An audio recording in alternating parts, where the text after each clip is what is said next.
Quando eu começo uma obra contemporânea, um livro que foi escrito nos últimos 10 anos, eu confesso que eu me preocupo. E, infelizmente, isso pode ser considerado, por algumas pessoas, um pouco elitista, né? Então você só gosta de clássicos. Mas não é bem assim, gente. É que gato escaldado tem medo de água fria, né?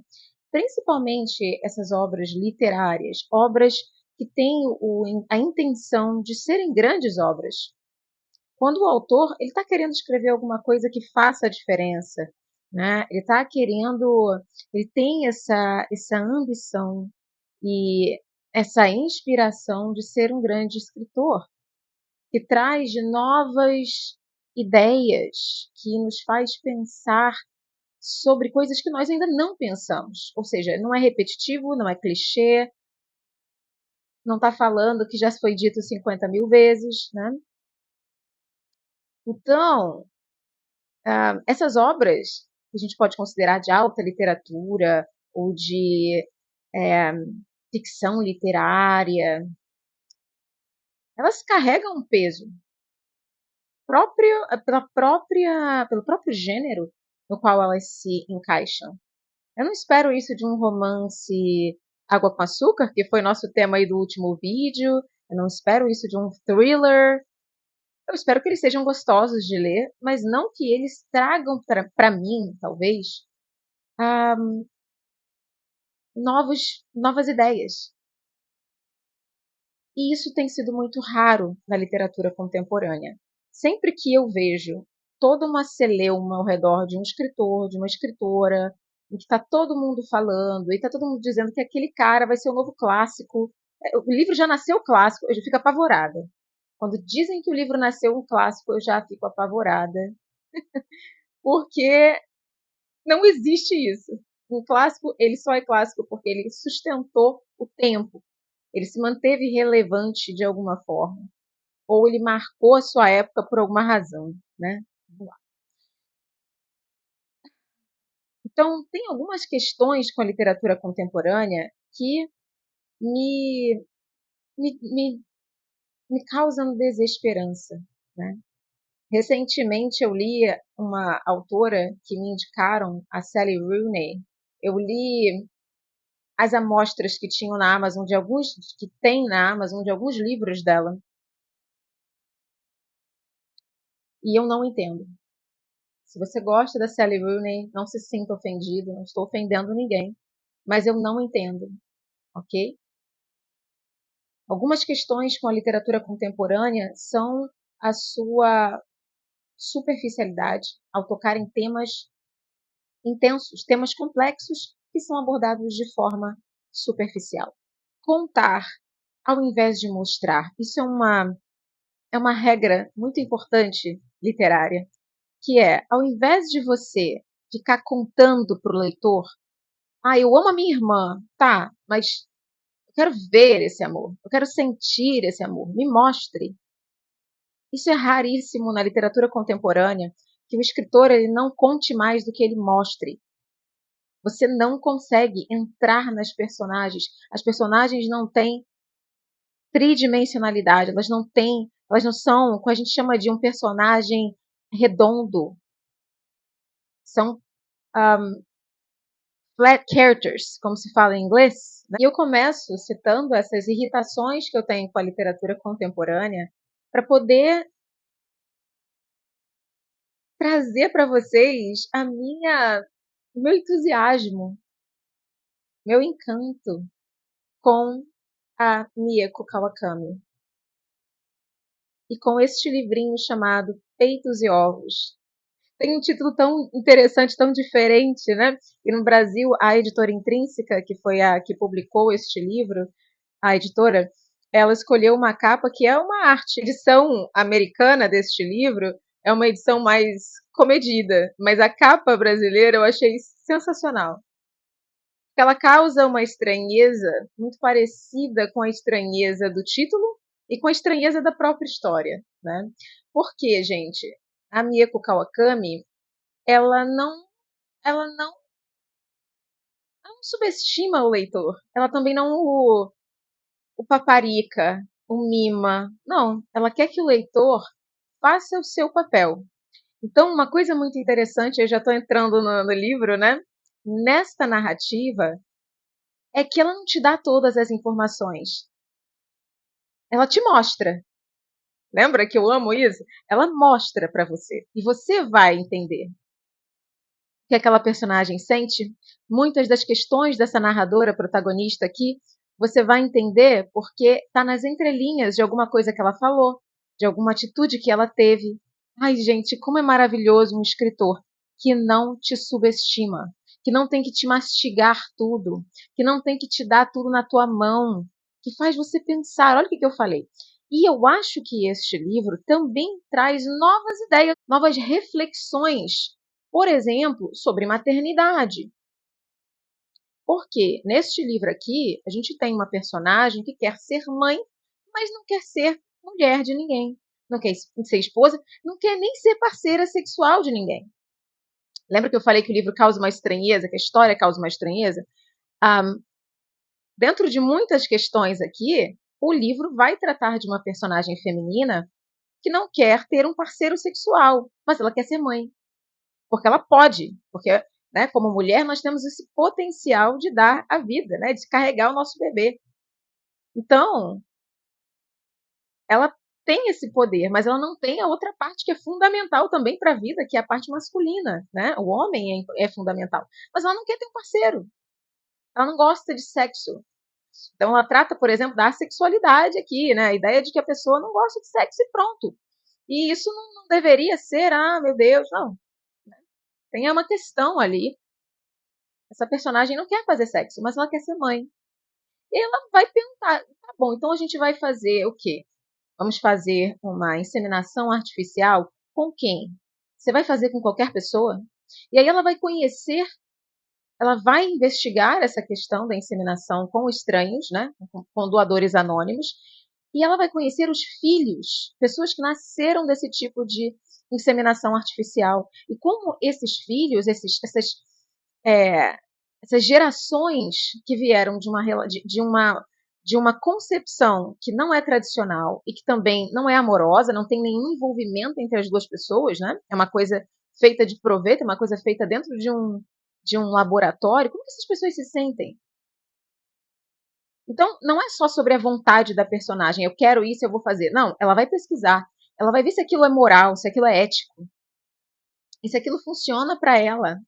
Então, tem todo um questionamento aqui que eu vou ser muito sincera. Eu já vi falar, já vi escritoras falando sobre o direito que a mulher tem de ser mãe, se ela quiser fazer uma inseminação artificial, mas com o cuidado e a humanidade e a sensibilidade feminina com a qual a Mieko Kawakami aborda neste livro, eu não tinha visto.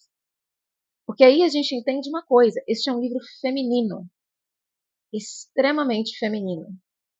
Talvez um homem que adentre esse livro, ele se sinta meio que engolido pelas mulheres rapidamente, né? Porque você vai ter descrições de corpos femininos, mas não de sexualidade, né? Esses corpos não vão ser sexualizados. É o seio pelo seio, porque ele é um seio que faz parte do corpo de uma mulher. É o útero, porque ele é o útero, ele é a vagina, ela não é aqui uma forma de ter prazer, ela é simplesmente aquilo que dá a vida. É uma outra visão do corpo feminino, uma visão de dentro para fora, até mesmo nas dores que esse corpo carrega, né?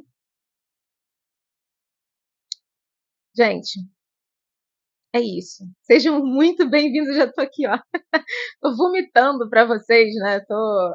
Eu tô falando demais já antes de começar o vídeo, na introdução do vídeo, porque assim eu me sinto. Eu me sinto entusiasmada para compartilhar esta leitura. Então, hoje nós vamos conversar sobre Peitos e Ovos, da autora japonesa Mieko Kawakami, aqui no Flores de Leitura.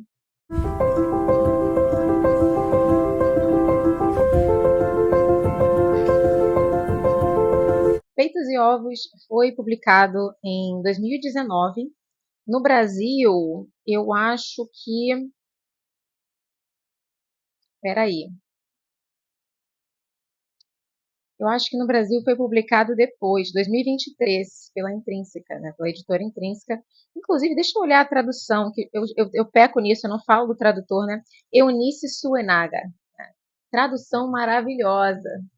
Eu acho o japonês uma língua linda, gente, um idioma lindo. Eu já estudei japonês aí, tem alguns anos, eu comecei a assistir doramas. Antes dos doramas fazerem sucesso, eu já assistia doramas, especialmente japoneses. Eu adorava uma novelinha chamada Itazura na Kiss, né?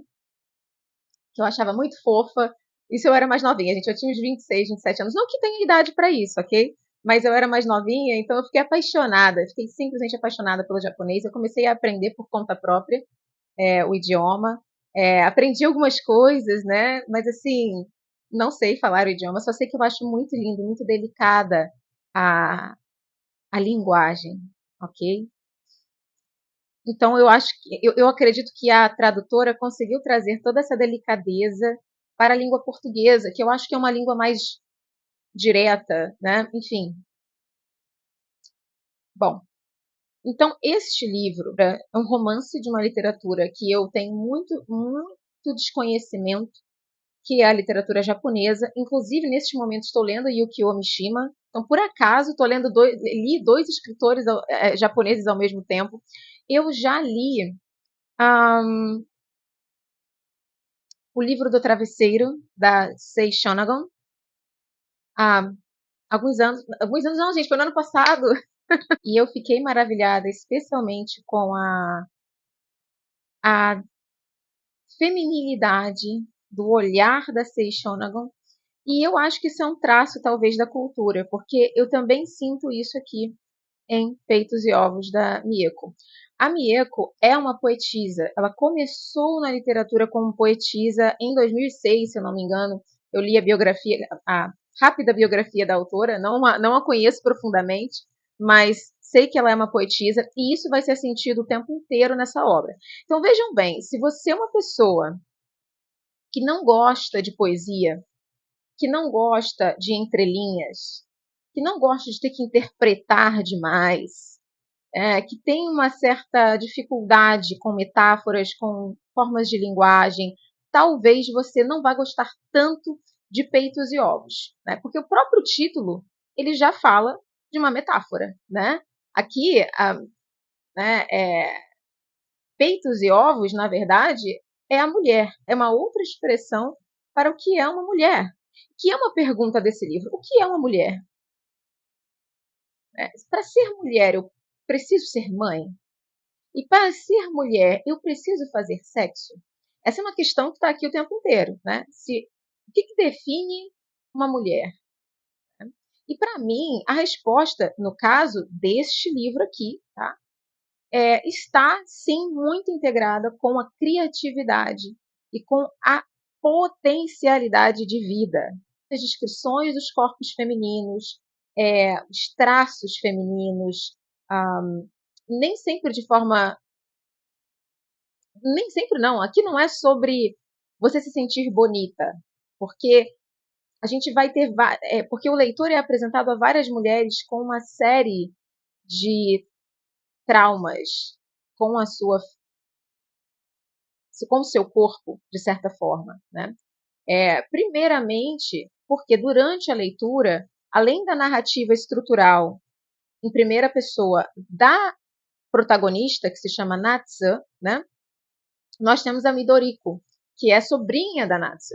E a Midoriko tem ali uns 12, 13 anos, está começando a se tornar mulher. Né? O que a gente pode chamar ali da virada da vida de uma menina, que é quando ela menstrua. E a Midoriko está pé da vida. Por que, que eu tenho que passar por isso? Por que, que eu tenho que crescer? Por que, que eu tenho que ter peito? Porque assim, gente, vamos lá, a gente está falando de um livro muito feminino que fala sobre questões de ser mulher, que são muito intrínsecas à nossa jornada física. Quando você começa a ter peito, é esquisitérrimo. E assim, você é considerado uma menina, uma criança num dia, no dia seguinte você é considerado uma mulher. Por quê? Porque você já está atraindo, inclusive, o olhar sexual externamente. Isso é muito doloroso. Pelo menos para mim foi. Eu adorava ser criança, gente. Por isso que quando eu li aqui a narrativa também em primeira pessoa, né? A gente tem, na primeira parte desse livro, nós temos várias entradas de diário da Midoriko, a criança adolescente, né? A menina que está ali entre a infância e a adolescência, e também a perspectiva em primeira pessoa da Natsa. Então, a Midoriko, ela deu voz a muitas coisas que eu senti, até exagerado, dramático, mas gente, porque a situação é dramática, né? Não é aumentar as coisas, você dizer que um dia o seu corpo era de uma criança e no outro você, opa, tem alguma coisa, tem duas coisas aqui que estão crescendo e não estavam mais lá, entre outras mudanças que acontecem no nosso corpo. Eu me lembro que quando eu fiquei mocinha pela primeira vez, desculpa, gente, se isso é uma coisa muito íntima, mas eu volto a dizer, esse é um livro íntimo. É um livro sobre intimidades femininas. É sobre entrar, de ver de dentro para fora o que é habitar o corpo de uma mulher, né? E ela vai trazer imagens de corpos o tempo inteiro para destacar isso. O corpo né, já está o título, peitos e e para mim foi assim, né, eu fiquei mocinha e 3 meses depois meu corpo era completamente diferente. Eu lembro que eu voltei para a escola no início do ano e todo mundo ficou assim, nossa, o que aconteceu com a menina? Meu Deus, o meu corpo estava muito mais delineado. E para mim foi muito sofrimento, gente. Eu chorei muito quando eu fiquei mocinha. Chorei. Chorei, disse, não quero. Vocês choraram? Mulheres que estão me assistindo? Vocês ficaram felizes? Eu não fiquei feliz. Eu fiquei muito triste. Porque eu tinha total consciência de que muitas coisas estavam no passado e jamais seriam resgatadas. Especialmente dessa inocência com a qual a gente vê o mundo, que você que adentra o mundo da sexualidade, você começa a ser uma mulher, você sabe que você não pode mais ser inocente daquela maneira, né? Inclusive, essa responsabilidade do corpo é algo que ela vai tratar aqui. Porque nós temos que ter essas questões. Nós, mulheres, precisamos nos perguntar, por exemplo, se a gente vai ter filho ou não. Porque até uma determinada idade, porque a quantidade de óvulos, porque não. Quer dizer, você, meu Deus, será que eu vou ter filhos ou não vou ter filhos? Eu nunca vou ter filhos? Essa é uma questão que a nossa protagonista ela vai vivenciar nesse livro, nesse enredo. Porque a princípio ela não pensa nisso. Ela é uma mulher muito desconectada da sua feminilidade, inclusive. Ela pensa nos seus seios como coisas que estão ali. Mas quando ela começa a querer ser mãe, porque ela quer se sentir menos sozinha, ela se sente muito solitária, isso é um outro ponto que pode ser antiético para algumas pessoas, mas é um ponto que uma mulher solteira, com mais de 30 anos, se pergunta: eu vou ser sozinha para a minha vida toda? Porque eu quero conhecer o meu filho. E isso é o mais lindo aqui, é ela falar sobre: eu quero conhecer essa pessoa. Porque durante a nossa vida inteira a gente menstrua. E quando vai ser aquele momento que eu vou conhecer, que eu vou de fato sentir que o meu corpo ele foi validado em todos esses anos de menstruação? Finalmente ele vai ser validado, né? Vai vir uma criança. Gente, eu não estou dizendo que eu penso assim. Eu estou dizendo que em momentos de desespero emocional, a personagem Natsa pensa assim. E muitas mulheres, e nós mulheres, passamos por quedas e subidas e emocionalmente. Você se pergunta isso, né? É claro, muito mais para as mulheres que não tiveram filhos até uma determinada idade. A Natsa, na segunda parte desse livro, ela está com 38 anos, 39. Então, ela está naquele momento em que muitas mulheres se sentem extremamente tensas sobre a questão de ter filhos. E se elas não são casadas, e se elas não têm um parceiro ou uma parceira, enfim, elas sentem que elas vão ficar sozinhas para sempre. Então, vejam que a responsabilidade que o corpo feminino impõe da existência, ela é inescapável muitas vezes. Então, é muito sério. Ser mulher é uma coisa séria. É isso que ela mostra aqui. Não tem resposta fácil. É complexo, né? Já começando que o nosso corpo tem um monte de coisa dentro da gente que a gente não vê, né? O corpo feminino tá tudo lá dentro. Tá tudo escondido. A complexidade inteira dentro de mim. Entende? Todo mês, o ciclo de uma mulher é fase lútea. Gente, Então, assim, ela mostra essa complexidade e como isso traz para o psicológico de uma mulher uma consequência, né? Um outro ponto que é importante, que fica muito delineado também pela escrita da Mieko é a pobreza. Nascer em escassez marcou de forma muito potente a perspectiva da Natsu, a nossa protagonista, de quem ela é. O livro começa, inclusive, com ela dizendo para você, leitor, o que é pobreza? O que é ser pobre? E ela diz, é não ter janelas. Não importa a roupa que você usa, porque na verdade você pode estar usando uma roupa usada. Não importa a comida que você come. A mãe dela dava um jeito quando não tinha dinheiro para comprar comida. É muito interessante você ler essa cena no livro. A mãe dela sempre dava um jeito. Uma mulher maravilhosa. Muito mulher, né? Muito versátil, muito adaptável. E ela começa o livro dizendo, não, pobreza de verdade é você não ter janela. E quando você para pensar, ela tem razão. O espaço em que ela vivia com a mãe e a irmã mais velha, a Makiko, era tão pequenininho que não tinha como ter uma janela. Tinha como se fosse uma janelinha, assim, mas estava tampada por uma... Enfim. Então, gente, a janela é uma metáfora.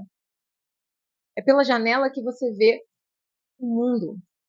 Então, a nossa protagonista é uma personagem que cresceu sem janelas. Presa dentro de si mesma. Ali com os seus 11 anos, 12 anos, ela, a mãe e a irmã, que abandonar a sua casa. Elas tiveram que fugir. O pai se meteu com gente que não devia, com criminosos, e o pai acabou fugindo, deixando a família, e quando elas começam a ser perseguidas por esses criminosos, elas também têm que ir embora. Então ela vai morar com a avó, a Komi, em outra cidade. Então ela tem que abandonar tudo.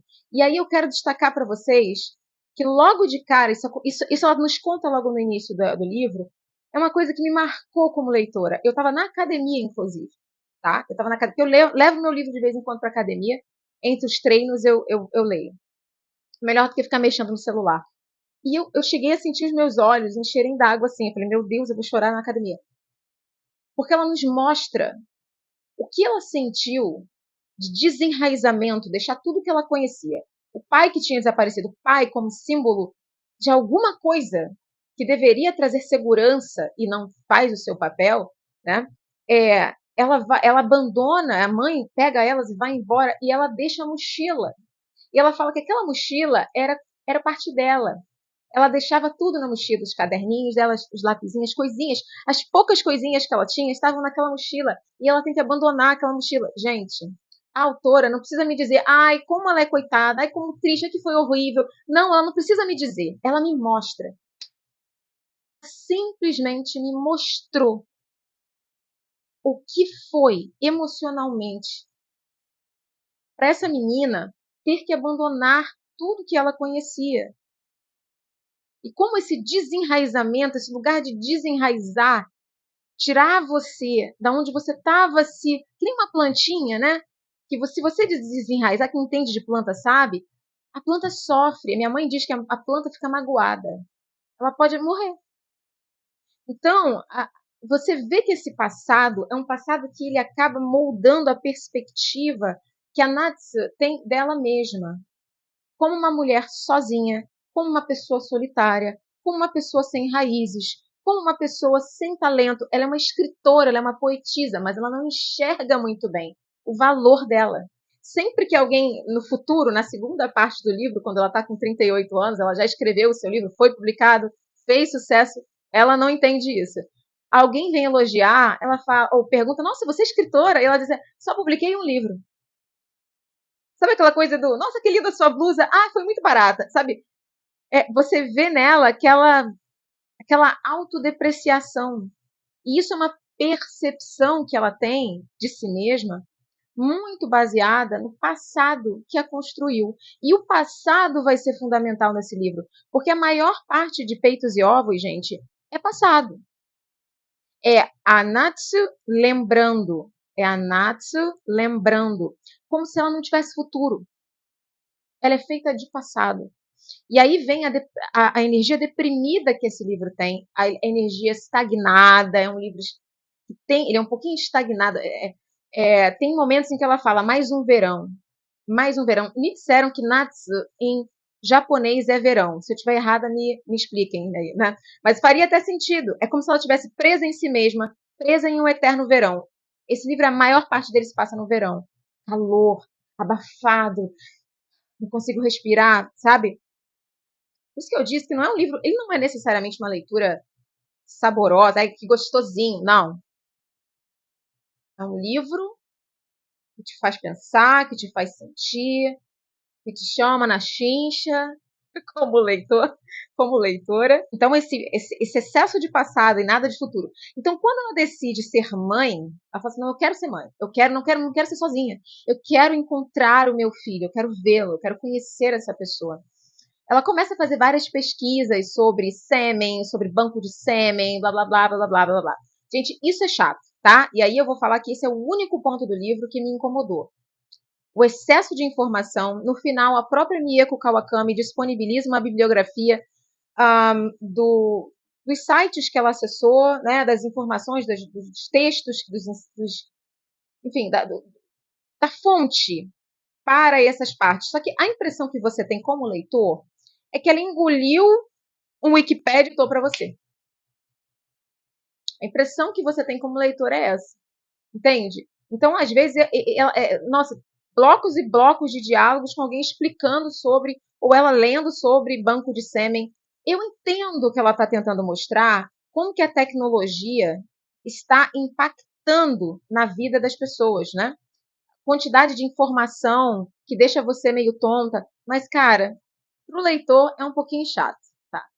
Mas nem de longe isso vai atrapalhar para quem está disposto a essa narrativa, para quem se adequa. Eu falei, não é um livro para todo mundo, tá? Não vai ser suficiente para atrapalhar o seu aproveitamento da leitura. Então, cadê o futuro? O futuro está no filho.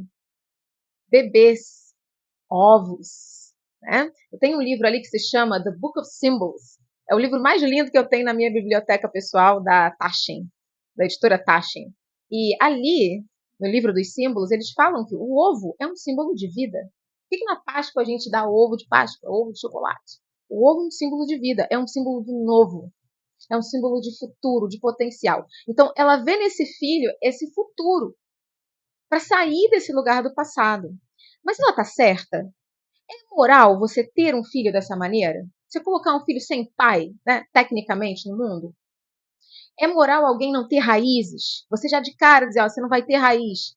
Um lado você não conhece, então ela vai conhecer pessoas, inclusive um rapaz, o Azawa, ai gente, não me lembro agora, mas esse rapaz foi fruto de um relacionamento, uma concepção desse tipo, e ele vai trazer para ela a visão de uma pessoa que teve que lidar com ser filho desse tipo de procedimento frio, né? Ela acaba tendo uma relação muito bonita com esse rapaz, eles se tornam amigos, ele se apaixona por ela, mas eu não vou entrar em mais detalhes do que isso.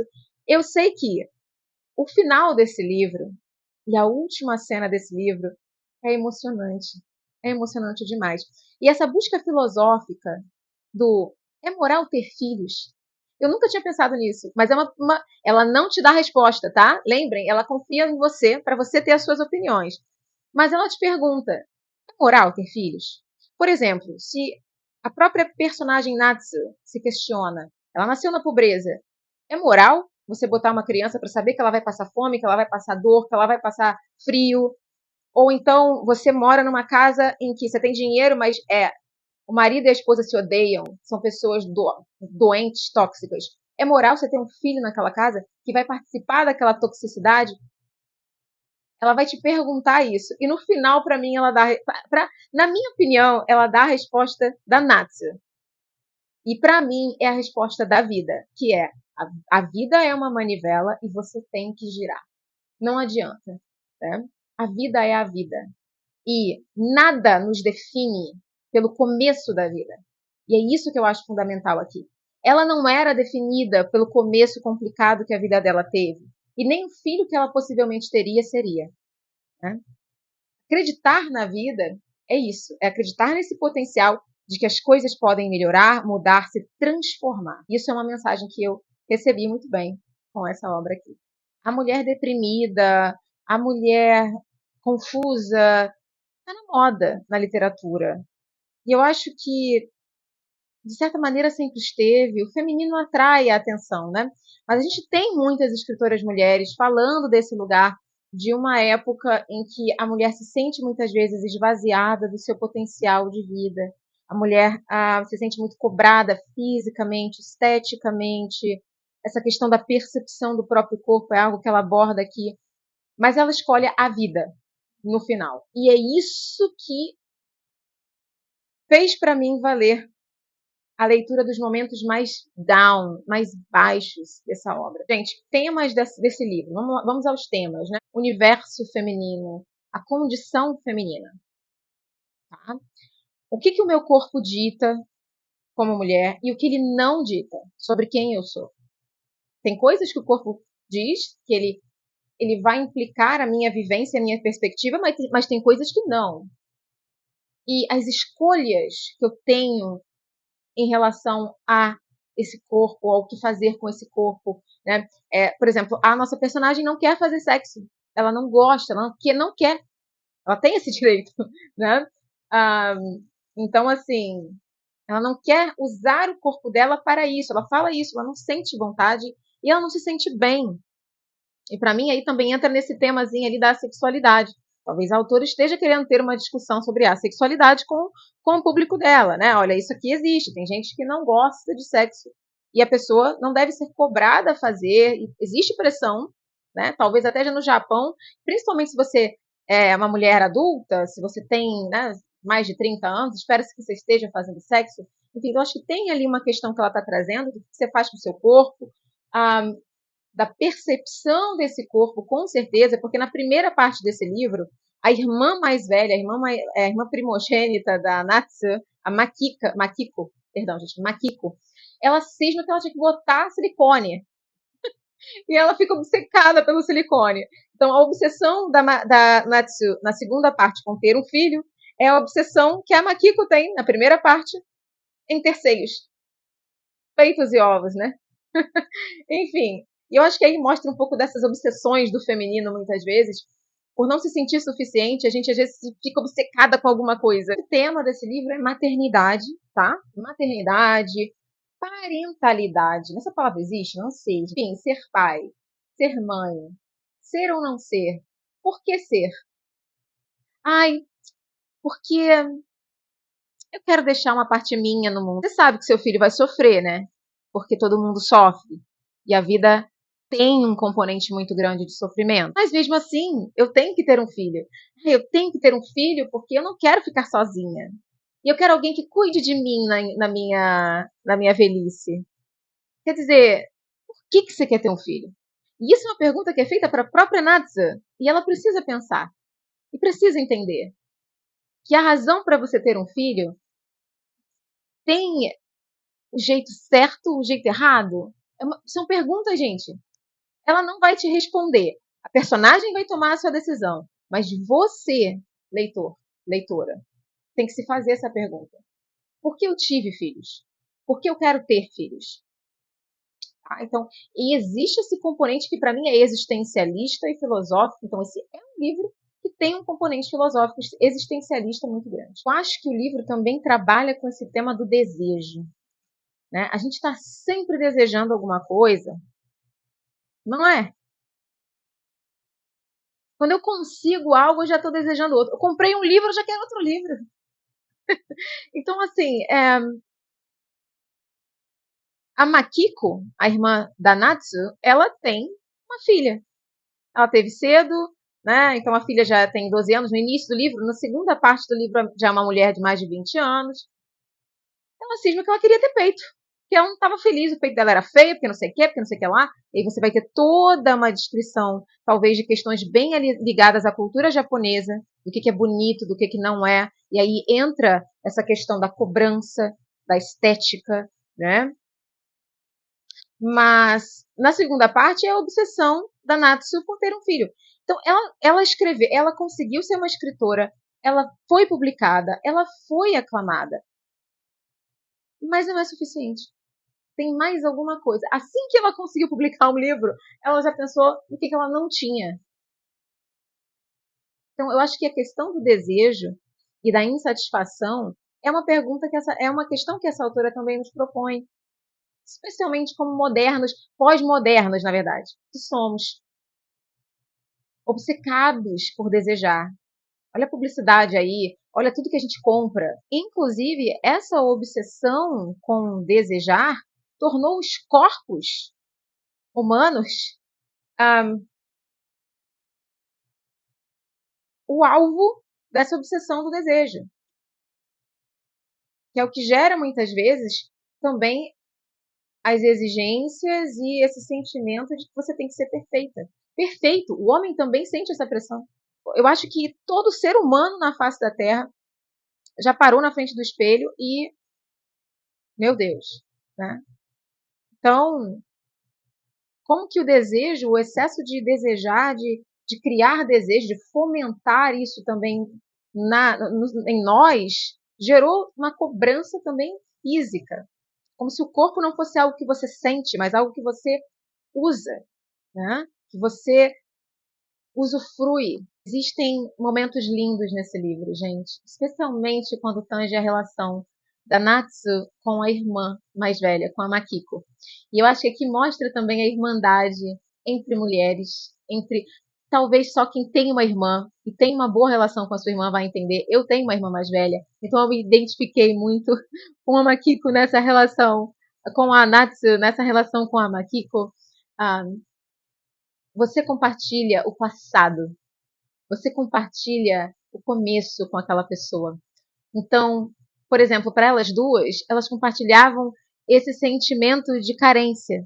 Né? Acontece uma situação aqui na infância da Makiko, acontece uma situação aqui na infância da Natsu, que ela conta pra gente, em que ela queria muito ir em uma viagem que ia ter da escola. A viagem seria para uma plantação de uvas. Mas a mãe não teve dinheiro para que ela pudesse ir. E ela fica muito decepcionada. Ela fala: eu chorava tanto. Eu chorava, chorava, chorava, chorava. E aí a Makiko, a irmã mais velha, fala: vamos. Ela pendura meia pela casa toda, meias, né? E fala: vamos então colher as uvas. Então imagina que a gente está lá no vinhedo, né, entre as vinhas, e a gente está colhendo as frutas. E ela pega a Natsu no colo e a Natsu vai pegando as meias como se fossem uvas. Gente, eu me arrepio falando dessa cena, porque eu achei a coisa mais linda. E você veja que essa escritora mostrou para você tudo isso. Ela não precisou dizer que essas irmãs se amam. Ela me mostrou em uma memória do passado. Olha que talento. É assim que se faz. É assim que se escreve. Né? Então, por trás de tudo isso, existe uma alma poética. Né? A Natsu é poética. A maneira como ela vê a natureza, como ela vê o tempo, a chuva, o calor. Gente, é muito, muito bonito. Muito tocante. Um outro ponto é que ela é uma escritora e ela é uma amante de livros. Ela também, os livros são apresentados aqui como um lugar de refúgio. Eles são, né? É uma leitura sensacional. Eu quero dar o crédito a quem tem o crédito. A Alana Stell. Alana Stell. É um canal aqui do YouTube de uma moça simplesmente maravilhosa. Ela fez um vídeo sobre breasts and eggs, né? Sobre peitos e ovos. Eu assisti esse vídeo há algum tempo atrás e por acaso tropecei no livro na livraria, comprei, mas o livro ficou na minha cabeça por causa do vídeo da Alana. Então, se vocês quiserem conhecer o canal da Alana, se vocês têm proficiência em inglês, né? Se você é fluente em inglês, vocês vá ao canal, assista também a opinião dela de breasts and eggs, ou de peitos e ovos, e tenha a oportunidade também de conhecer o trabalho da Alana, ok? E é isso. Super indicado, principalmente para os leitores mais sensíveis, para as leitoras mulheres também olharem mais para esse lugar. E eu acho que tem caminho. Esse livro é tão complexo que eu acho que se eu reler, eu vou ter outras 50 coisas para falar. Entende? Então, é um livrão. É um livrão. Muito obrigada por assistirem. Eu vou deixar o link deste livro aqui abaixo, caso você queira comprar pelo meu link. Você está me ajudando porque eu sou associada da Amazon. Um beijo, a gente se vê no próximo vídeo.